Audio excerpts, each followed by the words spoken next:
Ponios ir ponai, gerbiami ambasadoriai, diplomatai, visi susirinkusiai tokią gražią dieną į Lietuvos Respublikos Seimą, dalyvauti diskusijoje, kurioje turim garbės pasveikinti Andrejų Ilarionovą, kuris šiuo metu vieši Lietuvoje ir mielai sutiko dalyvauti diskusijoje ir perskaityti pranešimą, kurio pavadinimas yra visiems išdalintas. Aš tik norėčiau pasakyti keletą žodžių apie Andrejų Ilarionovą, kuris yra žinomas analitikas, galima sakyti, vienu metu netgi užėmęs labai aukštas pareigas Rusijos federacijos vadovybėje, pats baigęs ekonomikos studijas, vėliau dirbo tuometinio Leningrado universiteto tarptautinės ekonomikos fakultete. Vėliau buvo Jegoro Gaidaro, pirmojo į reformas linkusio Rusijos ministro pirmininko patarėjų. Vėliau vadovavo analitiniai grupiai Viktoro Černomyrdino vyriausybėje. Nuo 2000 metų balandžio mėnesio Andrejus Ilarionovas buvo vyriausiųjų ekonomikos patarėjų Vladimiro Putino prezidento administracijoje, tačiau dėl žinomų priežasčių 2005 metais Andrejus Ilarionovas atsistatydino, pareikšdamas savo poziciją ir nubrėždamas aiškę takoskyros liniją tarp jo ir vykdomos Vladimiro Putino politikos. Nuo 2006 metų Andrejus Ilarionovas yra Kato instituto Vašingtone vyriausiųjų tyrėjų, analitikų ir dažnas svečias įvairiuose konferencijose. Jo pasisakymai apie ekonominės ir politinės bei saugumo susijusias problemas, kurios jungia Rusiją su likusiu pasauliu, yra gerai žinomas, todėl iš tiesų Andrejus Ilarionovo dalyvavimas ir NATO parlamentinės asamblėjos pavasarinėje sesijoje šių metų gegužės mėnesį Vilniuje susilaukė didelio dėmesio ir aš tikiuosi, kad jo pranešimas tokia aktualia įdomia tema ir tai yra tikrai originalios idėjos iš paties Andrejaus Ilarionovo pusės sulauks jūsų dėmesio. Mes siūlytumėm tokį formatą, kad Andrejus Ilarionovas kalbės 30 minučių, po to mes turėsime tiek pat laiko klausimams atsakymams, todėl prašau pasiruoškite. Lietuvių anglų kalbos bus naudojamos kaip šios diskusijos pagrindinės kalbos, todėl iš karto tikėdamasis įdomių diskusijų ir originalių idėjų perleidžiu žodį Andrejui Ilarionovui, dar kartą sveikinamas Lietuvoje ir pasakydamas, kad jo vizitai visada mus džiugina ir aš tikiuosi, kad tai ne paskutinis vizitas apskritai, kurį Andrejus Ilarionovas artimiausių laikotarpių turi Lietuvoje. Jis visada yra čia laukiamas svečias. Andrejau. Thank you, Petras, for this very kind introduction. Ladies and gentlemen, first of all, I would start my comments with two apologies. First of all, I would like to apologize that due to this event, you've been taken from your much more important duties, obligations, and maybe interests, and spend this July morning, hot morning in Vilnius, discussing this probably not the most pleasant issue that we could find in our agenda. Second, I have to say that I'm not a military specialist. I'm an economist by training, and I spent most of my time doing economic analysis and economic consulting and economic recommendations.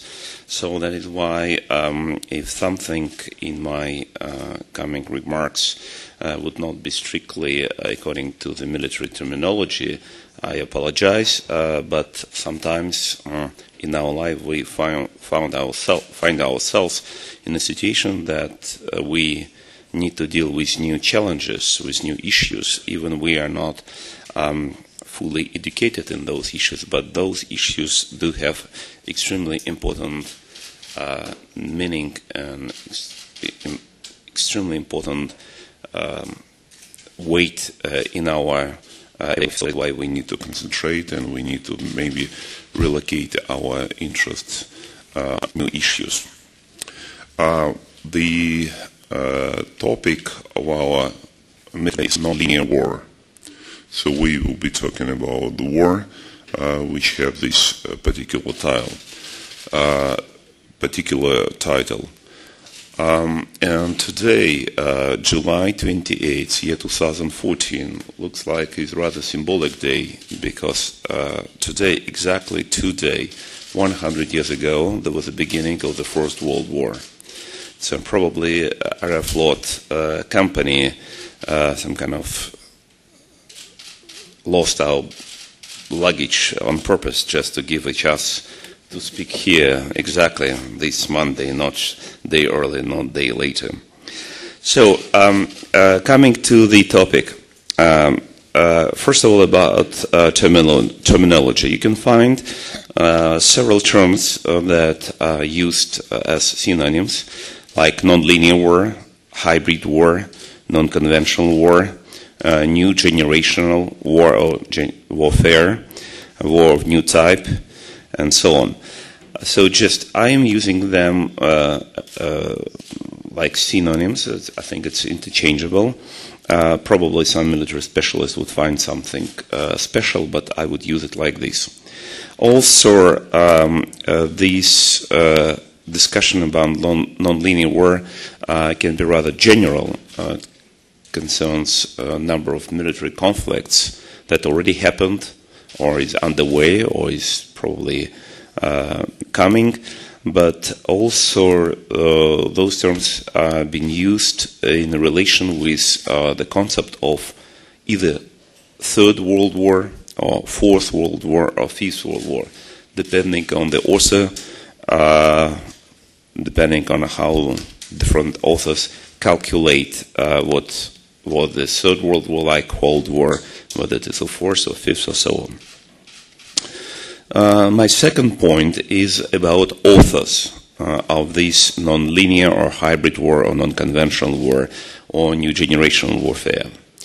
It became very widely known that the term non-linear war has been introduced for general public by the publicist known in Russia and outside Russia as well, Nathan Dubovitsky, in his short story Without Sky, about, according to him, Fifth World War, which was waged by everybody against everybody. And probably some of you know that real name of the author Nathan Dubovitsky is Vladislav Surkov, and Nathan Dubovitsky is his pseudonym that he's using in producing some kind of stories and verses and songs and so on. He's a very talented person, so he likes to write, not only for his boss, but only for his pleasure. So it has been presented, even just such a respectable magazine like The Economist gave the credit for creation of this term to Mr. Surkov, kind of in his under name of Nathan Dubovitsky. In reality, certainly not Mr. Surkov is the author either of this term or this concept. The real author of this term and concept is the general staff of the Russian military forces. And this is really some kind of the brain behind this concept and behind not only the theoretical concept, but also behind the implementation of this theoretical concept in different military theaters, including the current one that attracted a lot of attention in Ukraine. I would like to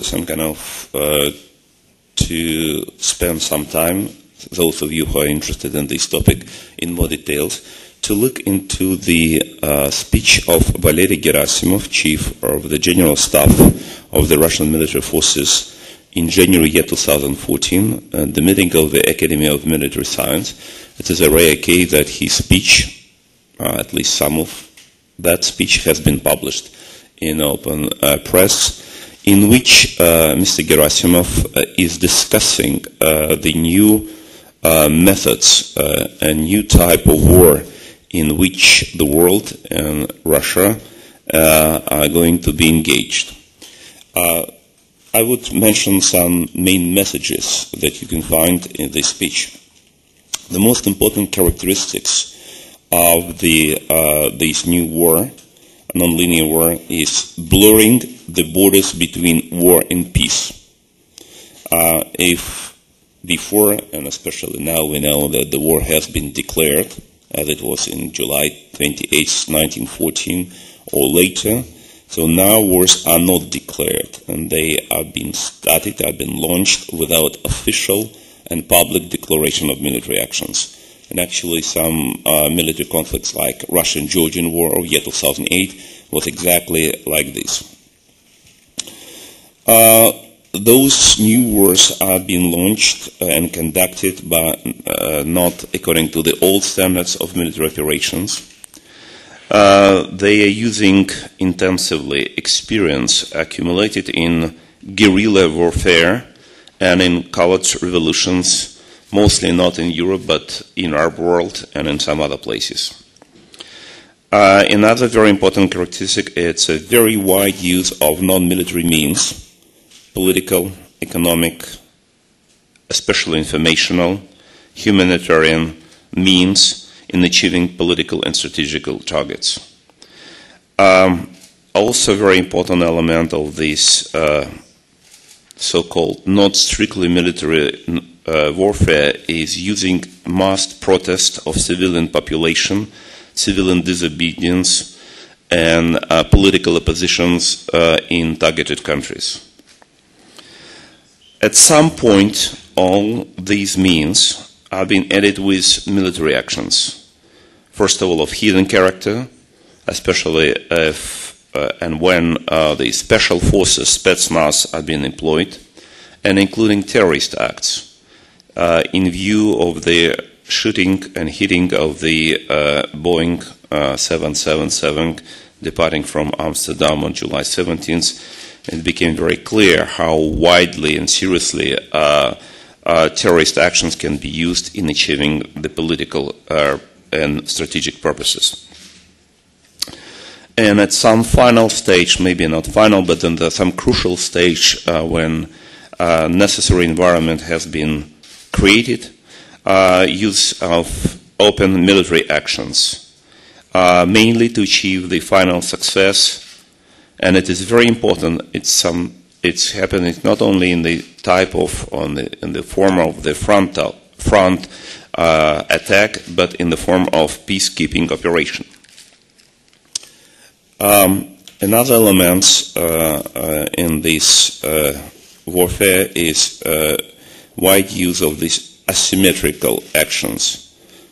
Some of them I've already mentioned, like spetsnaz, terrorist acts, guerrilla warfare, irregular forces, domestic political oppositions, and so on. Wide use of new technology and new equipment. That's probably not something new for the audience, because it's like from drones to computers to some kind of precise weaponry and so on. Another very important element that military operations began beyond national borders, often at far distance. Exclusive role is given to peacekeeping operations. So peacekeeping operations that have been designed by United Nations and by international community as a means of producing peace and some kind of stopping the military acts. In this concept, peacekeeping operations are being used for launching military operations, of achieving political targets.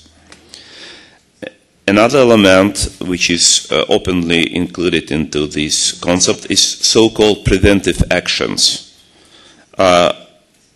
so-called not fully legal removal or destruction of leaders, political, military, irregular forces on the foreign territory. At the same time, the attacking country should ensure the strictest control over own border. Now I would mention some elements from Mr. Gerasimov and General Staff comments how this concept is being considered from theoretical point of view. Military actions starts by groups of troops during peacetime. War is not declared at all. Second, non-contact clashes between highly maneuverable interspecific fighting groups versus some kind of frontal clashes between large units, as it was during the First World War, Second World War, Korean War, even Vietnam War. Annihilation of the enemy's military and economic power by short-time precise strikes in strategic military and civilian infrastructure. We have seen it in the Russian-Georgian war. We have not seen it yet until recent attacks on Ukrainian troops on the border during this Russia-Ukrainian war. Very wide use of armed civilians or irregular forces or guerrilla warfare. Simultaneous strikes on the enemy units and facilities in all of the territory of the country, especially it had been seen during the Russian-Georgian war. Simultaneous battle on land, air, sea, and in the informational space. Again, it was in the case of Russian-Georgian war, partially in Russian-Ukrainian war. In terms of informational space, we have seen it during the conflict in cyberspace against Estonia in year 2007. Use of asymmetric and indirect methods, and very special elements of management of troops in a unified informational sphere. So this theoretical explanation has been supported by these particular ideas. So enemy's troops should be engaged in a way that would be not direct destructions, immediate destruction as it was before, to direct influence and some kind of breaking enemy's psychology and enemy morale. That is considered to be the most important. Instead of immediate direct annihilation of the opponent to its inner decay. From a war with weapons and technology to a culture war, to a psychological war, to propaganda war, to information war. From a war with conventional forces to specially prepared forces and commercial irregular groupings. From direct clashes to contactless war. From a superficial war to a total war, including the enemy's internal site, bases, and so on. From war in the physical environment to a war in the human consciousness and in cyberspace. From symmetric to asymmetric warfare to a combination of political, economic, information, technological, and ecological campaigns. From war in a definite period or defined period of time to a state of permanent war, the natural conditions of national life. So, and the main stages of this new generation warfare can be schematized as follows. First phase, and actually we have seen a lot of this already in Ukraine, or in the war against Ukraine. And the first phase, non-military asymmetric warfare, encompassing information, moral, psychological, ideological, diplomatic, economic measures, as part of a plan to establish a favorable political, economic, and military environment. Second phase, special operations to mislead political and military leaders by coordinating measures carried out by diplomatic channels, media, top government and military agencies by leaking false data, orders, directives, and instructions. Third phase, intimidation, deceiving, bribing government and military officers with the objective of making them abandon their services duties. That was very widely used in Ukraine, and many government and military officials became victims and targets of this particular phase.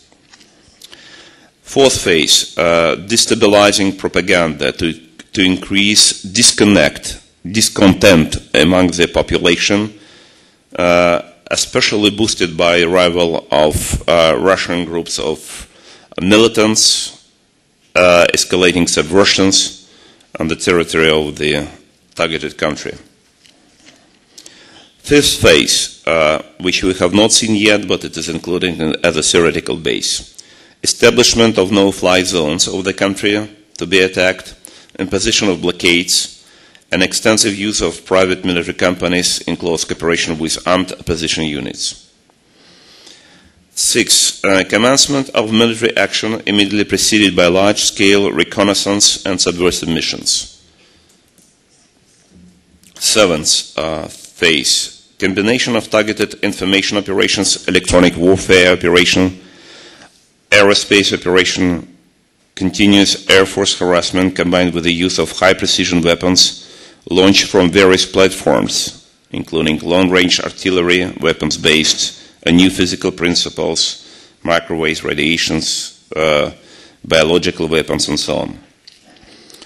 Eighth phase, roll over the remaining points of resistance and destructions of surviving enemy units by special operations conducted by reconnaissance units to spot which enemy units have survived and transmit their coordinates to the attacker's missile and artillery units. Fire barrages to annihilate the defenders' resisting army units by effective advanced weapons, and so on. So that's a pretty developed concept of this non-linear war. And as I would probably repeat again, the point that I've made earlier when we met at the NATO parliamentary session here in Vilnius, what we're seeing right now is not a Cold War. It cannot be called as a Cold War because the methods that are being used here is very far from cold, and they are intended to achieve global strategic targets, strategic purposes. So in any case, when we're discussing this, whether it's a linear war or non-linear war or elements of different wars, we need to understand the purpose of the war that has been launched, again, almost exactly 1 year ago, on July 27th, year 2013, just 1 year and 1 day ago, in Kiev, in a speech of Mr. Putin to both Russian and Ukrainian audience in honor of the 1025th anniversary of the baptism of Kievan Rus. So it's very important because it's an ideological component of this war, restoration of the so-called Russian world, Ruski Mir. It's a kind of a unification under one government roof, all Russian people by ethnic origin, all Russian-speaking people, regardless of their ethnicity, all people who ever lived on the territory of the former Soviet Union or their offsprings, and all people who ever lived on the territory of the Russian Empire and their offsprings. At least all these four categories are included into the law that has been adopted by the State Duma of the Russian Federation under the term соотечественники, compatriots. And соотечественники deserve to be protected by all means, including military means, including beyond national borders of the Russian Federation. So that is why this element is very important. It's also an element of this cultural difference. They always try to underline cultural difference between so-called Russian Orthodox world that sustain the real values of humanity versus decaying West, especially some Anglo-Saxon world, that those values cannot be protected. So this current war that has been launched by Mr. Putin 1 year and 1 day ago has at least 3 basic levels and 3 main targets. At this moment, the most attention is being concentrated on Ukraine. And the strategic goal of this campaign is that Ukraine must not leave the Russian sphere of so-called privileged interests, the concept that has been also widely known since at least July 2008, since it has been put into the concept of foreign policy doctrine of the current Russian regime. And Ukraine must not join the Western alliances, regardless whether economic ones and especially security alliance. That is why Ukraine must be under Mr. Putin's control, or if Ukrainians' decision would be different, it should be destroyed as independent and sovereign state. So this is the first level in this concept. Second level is the creation of the so-called Russian world that I mentioned earlier. All these соотечественники, all these compatriots should be united under this roof, and the so-called largest divided nation of the world, Russians. This is a quotation from the speeches of some Russian leaders, including Mr. Putin. That's a direct borrowing from speeches of Nazi propaganda machine in the 1930s, and of Hungarian fascists at the same time about the divided nations, and of Mr. Milosevic of 1990s. So now it is for the first time it is being applied to the Russians. And unfortunately now it's not only some kind of, this concept of the Russian world is not only some kind of fantasy written by strange and weird people. This is some kind of the official policy that is being conducted by the Russian regime. But there is another level. So the first level can be considered regional, the war against Ukraine. Even the creation of Russian world could be considered as a macro-regional level, so it does not affect the whole world. But the third level of this war is the whole world, with its target is the Western alliance. According to this concept, the Western alliance, and first of all Western security alliance, must be broken in 2 camps. The first one is the Anglo-Saxon world plus France states. In Anglo-Saxon world, they include US, Canada, UK, probably as we have now Australia also there, and probably the Netherlands, plus France states, where this place is occupied by 3 Baltic states and Poland. The other part of the Western Alliance is the so-called continental Europe, that is, according to the authors of this concept, is managed mostly by Germany, and that is why the purpose is some kind of to divide this camp, divide the alliance into 2 camps. It is impossible to achieve any agreement, any peace with Anglo-Saxon world, but it is possible to achieve at least neutrality, or maybe at some point even status of allies from the part of the continental Europe. I am putting aside my comments or analysis or my reaction to this. I'm just giving the facts according to the logic of those people who developed this particular concept.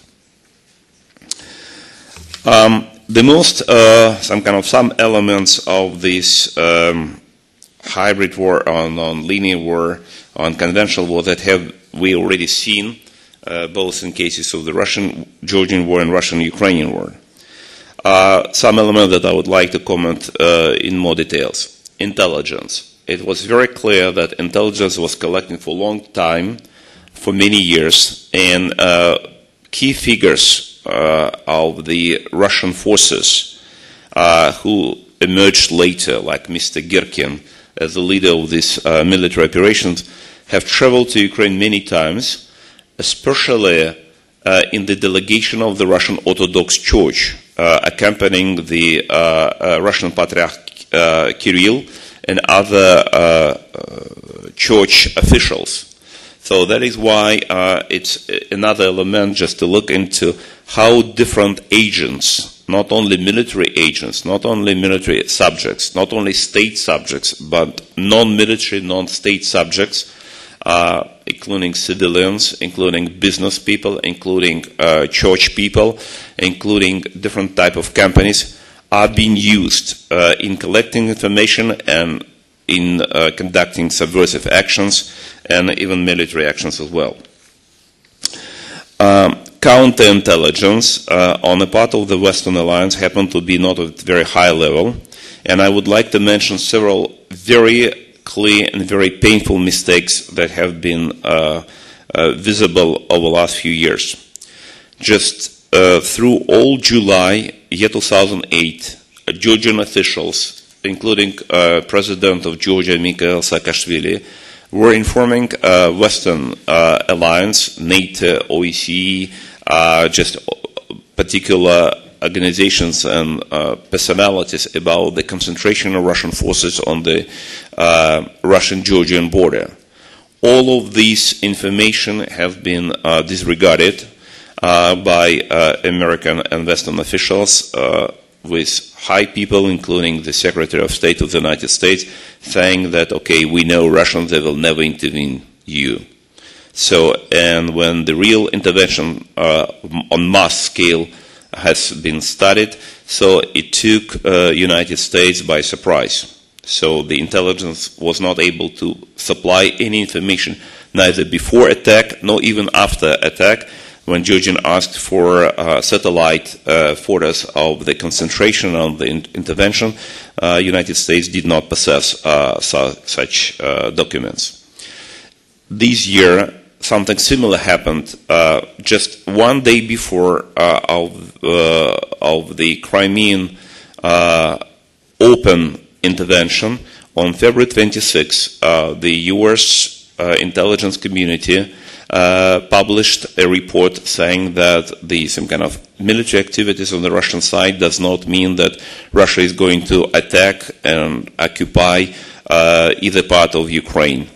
Next day, Russian troops stormed the building in Simferopol of the Supreme Council, and the hidden part of the military operation from the Russian side that started actually 7 days before, on February 20th, became visible to anyone in the world, to millions of people.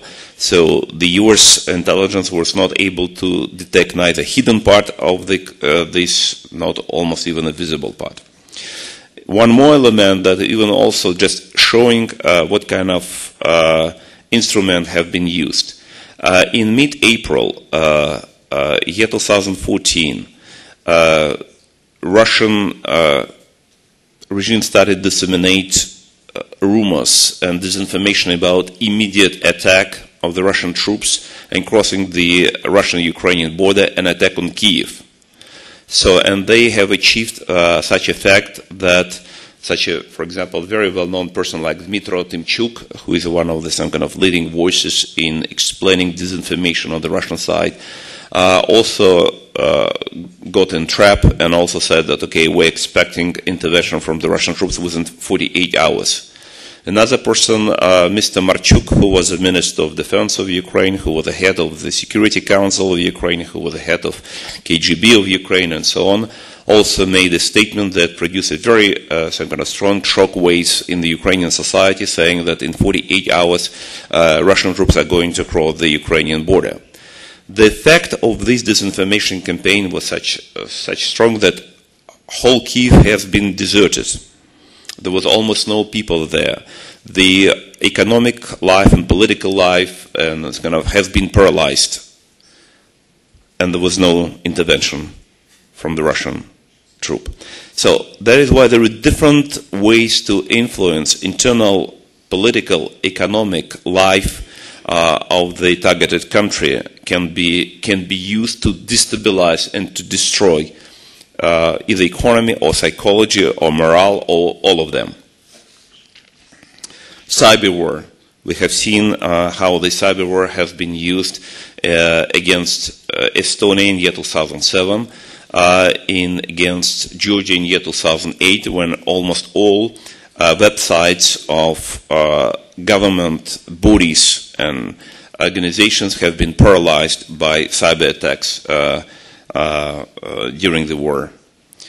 Wide use of special forces and commanders of different types. We have seen has been achieved in Crimea, that the whole peninsula has been occupied by special forces, rather effective, rather organized, very well trained, very well equipped. Less known the role of the special forces in the launching of the Russo-Georgian War just large-scale Russian-Georgian War in August year 2008. The special unit of Russian Special Forces of GRU, the 10th Brigade of Spetsnaz, has been placed in Tshinvali in the camp of the Russian peacekeepers. They occupied the main, the most important, the most serious barrack, three-stop building in the center of this camp, while peacekeepers have been pushed to other places. And in the night of from August 7th to August 8th of year 2008, this unit of GRU, of 10th Brigade of Spetsnaz of GRU, played a very special role in launching the attack. As you probably know, the beginning of these some kind of large-scale hostilities was due to attack of the South Ossetian mortar artillery on the Georgian troops that led to a number of some kind of more than 3 dozen wounded Georgians, and the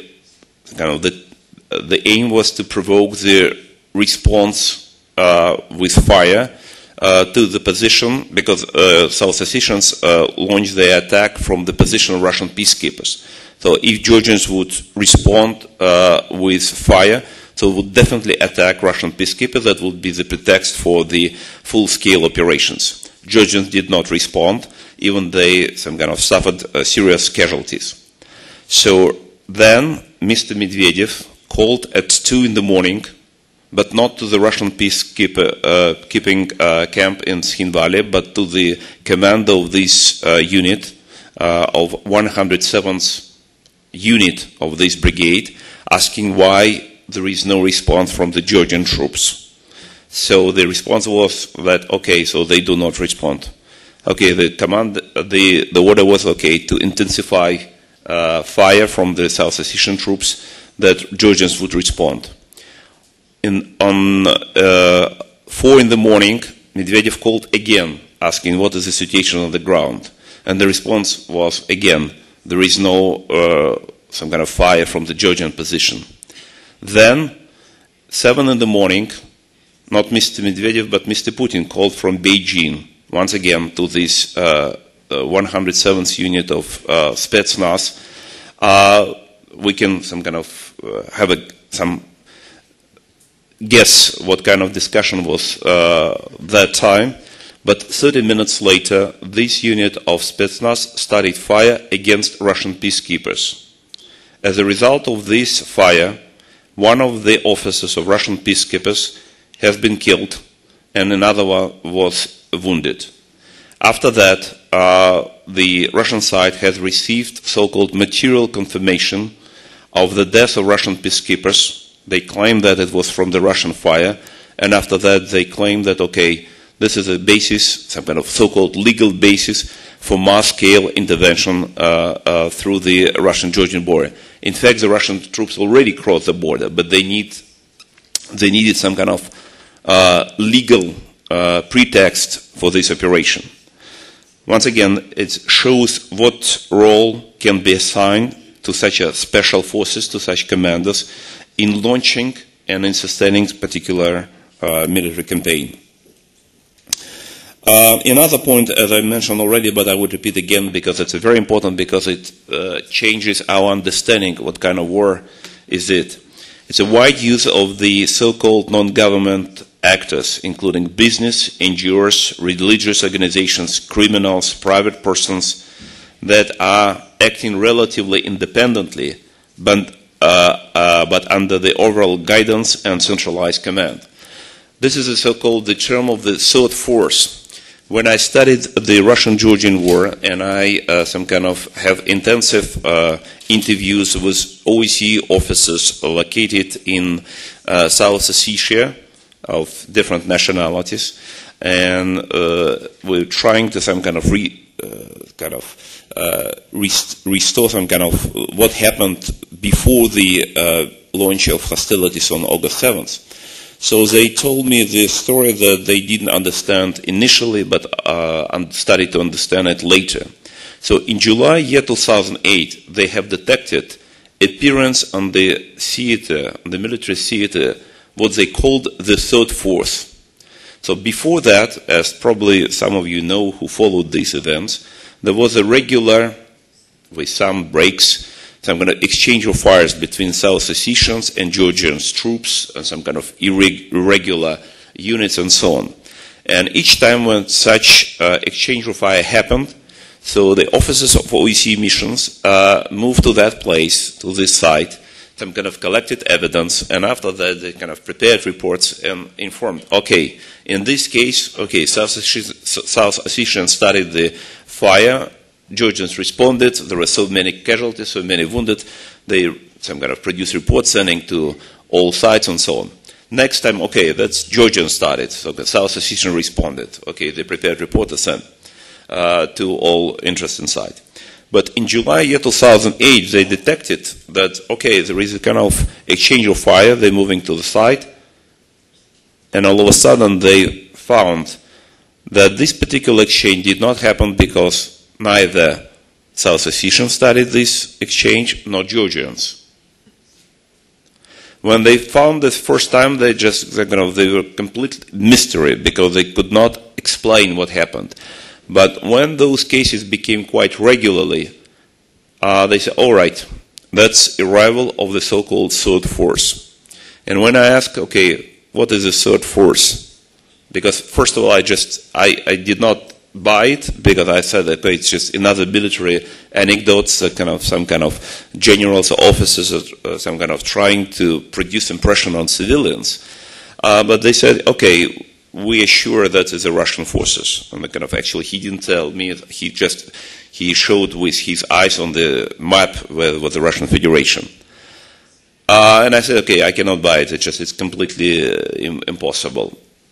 He said, okay, you will study more, you will understand it. So something similar we have seen very recently during the hitting of this Malaysian jet, the Boeing, that officially it looks like the two sides, again separatists, in this case not South Ossetian, but so-called Donbass or Donetsk or Luganda, whatever, and Ukrainian regular forces. And the whole terrorist act is presented in such a way that is some kind of the guilt should be going either on one side or on the other side. And we all witness how different some kind of participants trying to play this role. But in reality, as we have studied and we have learned, it has not been neither Ukrainians, it's very obvious, and now there is a lot of evidence that Ukrainians are not involved in that, but not even separatists in eastern Ukraine involved in that.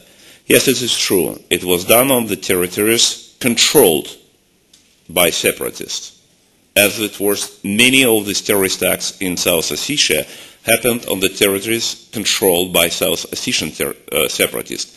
As it was in the case in Abkhazia, many terrorist acts happened on the territory controlled by Abkhazian terrorists, separatists. But in reality, those terrorist acts have been conducted by very special, very well-trained groups that from the Russian side, from the regular Russian troops who performed this operation. Probably I will say a few words about this jet, maybe here, just maybe not come back to this point again. This is a very important element because even as we know, the United States intelligence said that, okay, they have no evidence that the official Russian forces are involved, which another already at least fourth example of failure of US intelligence. And I would not very much be surprised if at some point somebody will find another Aldrich Ames in the US intelligence community. But what is really important, that such a powerful weapon as book anti-aircraft cannot be given to any separatist. We have studied the cases of, for example, South Ossetian War, some kind of Abkhazian operations. None of really powerful weapons was ever given to separatists by the Russian army. Even Grads have not been given to separatists. All these grads have been under control of the regular Russian troops at all times. Book anti-aircraft weapons of incredibly much more powerful compared to Grad or compared to Uragan systems. So it's absolutely implausible that such a powerful system would be given to anyone under any control and under any command except of the Russian regular forces. What we know also that this system has been moved to east of Ukraine in the early morning of July 17th. Actually, it crossed the border at 1 a.m., 1:05 a.m. So it has been detected at 9 a.m. in Donetsk. It has been detected at about midday, about noon, in Snizhnoye. And about 1 hour and 1 hour and a half later, it took position in the field south of Snizhnoye, exactly under the very well known and very widely used international air route L980 that is being used by not only this jet of Malaysian Airlines but many other airlines. Actually, daily, about 4 dozens of passenger jets are crossing the sky over Donetsk and Lugansk. None of them have been hit. And even at the moment when this jet has been hit by a missile from Buk, in the sky there were 3 other passenger jets. One of them was from Singaporean Airlines, flying from Copenhagen to Singapore. Another was from 20 minutes before Lufthansa, and another one from Indian company. So just none of them have been hit. Why? The reason as now, so before we have facts, now we have only speculations. We have some kind of hypothesis why this flight has been taken. It's not because of Malaysia Airlines. It was because of the fact that a plane departed from Amsterdam.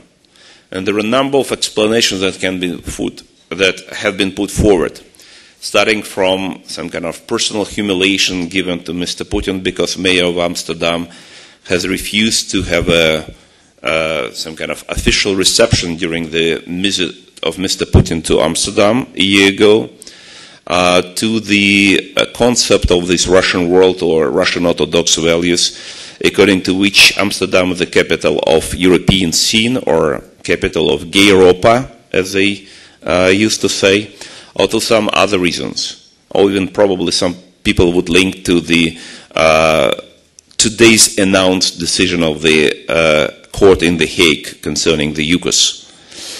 Whatever the actual reason or combination of reasons, it was very clear that this flight has been chosen on purpose. No other planes have been selected, and as soon as this hit has been performed, this system has been relocated to Russian territory, and same late evening it left Ukrainian territory. If this system would be under the control of separatists, they would never allow the system leave this territory. They always claim that they are under permanent attack of Ukrainian aviation, and that is why they need this system to protect their sky. So it was very clear that this system arrived in Donetsk Oblast according to the order given from the Russian military forces, performed their business according to the order from the Russian military forces, and left the territory of Ukraine according to the order from the Russian military forces. I'm going to some other elements. I don't know how much time do I have? 5:10. All right. Okay. I would probably some of this is probably not so important, except maybe a couple of others. A very important role is being played by the so-called the fifth column. It is fifth column, the same kind of the groups of people and personalities, especially important and who have control of important administrative functions in Ukraine, in other post-Soviet states, and in the West, including Europe. Another element is the so-called Putin-Tern, or the Putin International, a combination of different political parties, politicians, that are being supported by Mr. Putin and who are supporting Mr. Putin. One of the most important observations of this unconventional warfare that there is no more clearly defined and visible geographical, political, or military borders. Putin could include some kind of right parties and right politicians, and left party and left politicians, and so on. Some of actually very well-known figures did participate in support and in of Putin's actions against Ukraine. I would mention at least such names like Henry Kissinger and former Czech President Václav Klaus, who have published at least a dozen different statements, interviews, defending fully Putin's actions, justifying Russia's annexation of Crimea, and putting the blame on European Union and United States for this. And a couple of words about Putin's style in this new war. It is so-called adherence to formal legalism. You remember that Mr. Putin mentioned many times the legal status of Mr. Yanukovych, the former president of Ukraine, even he departed from the territory of Ukraine on February 23rd. The importance of so-called occupandum, or referendum that has been organized by the Russian forces or under the protection of the Russian troops in Crimea, the Russian State Duma decision to give Putin right to intervene in Ukraine, and so on. Another very important element of Putin's style is the so-called escalation of demands that leads to the change of the agenda. We have seen how it has worked in Syria. As you remember, 1 year ago, after almost 3 years of civil war in Syria, Western governments were preparing to intervene, and the United States was even going to strike on some targets in Syria. Then Bashar Assad troops used chemical weapons, and thousands of civilians died. That case, that fact, has been used by Putin, who stepped in to broker a so-called solution to this problem. There were the negotiations. Assad gave up chemical weapons, but instead became a party of the negotiations, and has been legalized by Western negotiation process. So, as a result, US backed away from airstrikes in Syria, and who is now still reigning in Damascus? Mr. Putin's ally, Bashar Assad. In Ukraine, something very similar has happened. First of all, Putin started the sanitary trade, economic and financial war without any justification. That led to recession and stagnation in Ukrainian economy. After that, Putin has changed agenda by forcing Yanukovych to reject the agreement with the European Union And that became more important than even economic downturn in Ukrainian economy.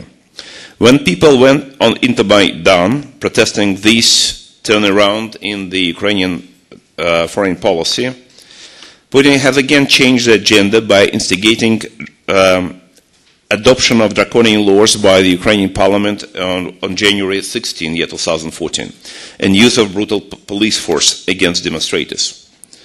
When people rose against those draconian laws and brutal violence, Putin has again changed the agenda by instigating mass murder of the Sky 100 on Maidan.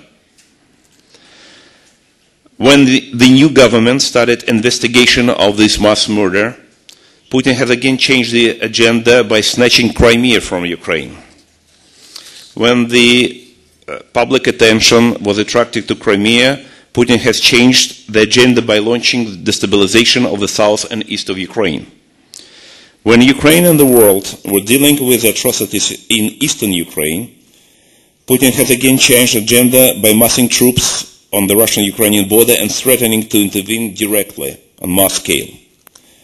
When some Western leaders were issuing the 1001st warning not crossing the 2000 seconds red line, Putin has changed the agenda again by sending militants and weapons to Donbass. When Ukraine started to deal with that problem, Putin has again changed the agenda by shooting Ukrainian troops from the Russian territory with grads and uragans. When the world was not even ready to react appropriately to that new challenge, there was a terrorist act with shooting down a passenger jet with 300 innocent lives. And now everybody in the world are discussing, okay, how can we stop terrorist acts, not putting attention even to what is going on in the east of Ukraine. So there's the same approach, some kind of escalating problems, escalating demands, as a result of which all previous happen to be paling in comparison. So what is the response to this non-linear war? It's a big discussion, it cannot be here, but I would mention some of them. First of all, it is necessary to recognize and understand, and it's just in open and publicly, this is a war. It's not a joke. It's not some kind of preparation. It's a real war. And this war has several levels, stages. If this war and the aggressor is not stopped at these early stages, it will be second stage, it will be third stage, it will be next stage, until all these targets of this war will be achieved. Second, it is a very important element of this non-linear war. I'm putting aside military component because there are some kind of military specialists and professionals who are dealing with it appropriately. What is important element is the information war. Those who are conducting this information war, they are not journalists. They are information troops. And that's a very important element, because many of us do consider journalism, at least in some kind of free part of the world, as journalism, as a profession that collects information and produces the most objective, some kind of, as to what extent it's possible, objective information. It's a different story for those people who are working on the side of the aggressor. They're distorting information. They're producing disinformation. They're producing lies.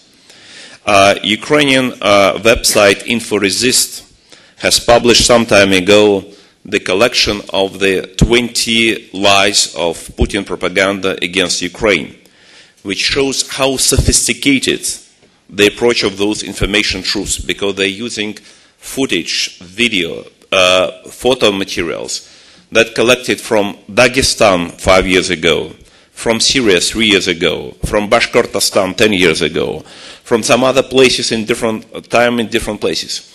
If you are not specialist in those materials, if you have no enough time and resources, you just cannot identify the document. And they're very good on that. But they prepared, first of all, these 20 documents. A couple of weeks later, they produced 40 new lies. After that, 60 new lies. After that, 70 new lies. And they're working like a real machine. If you don't have such a machine, if you do not have people regardless whether they are on the kind of a government payroll or that's a private company, you cannot sustain this information war. Because this information war has aim, first of all, on the Russian population, on the population of the targeted country, and the population around the world. If you do not produce counter evidence, millions of people around the world started to think that is truth. And that is why population of even those countries that are not targeted yet, they're going to to be loyal to the interpretation of the event that is produced by the aggressor. It's absolutely new situation that probably we never had before, and just these danger, this threat should be understood appropriately. And my last point would be here that because it's according to the authors of this concept and of this implementation of this nonlinear war, is not several months, it's not even a year, not several years. It's a long-term campaign with a long-term and very ambitious targets. So that is why the final victory in the war can be achieved only if the aggressor will cease to become an aggressor. And that can happen only if Russia will become a democratic country. There is a theory that actually looks like confirmed by the evidence of the last century that democratic countries do not fight each other. The only way to stop this aggressive, revisionist and revanchist behavior is just to achieve democratic status for Russia. Thank you.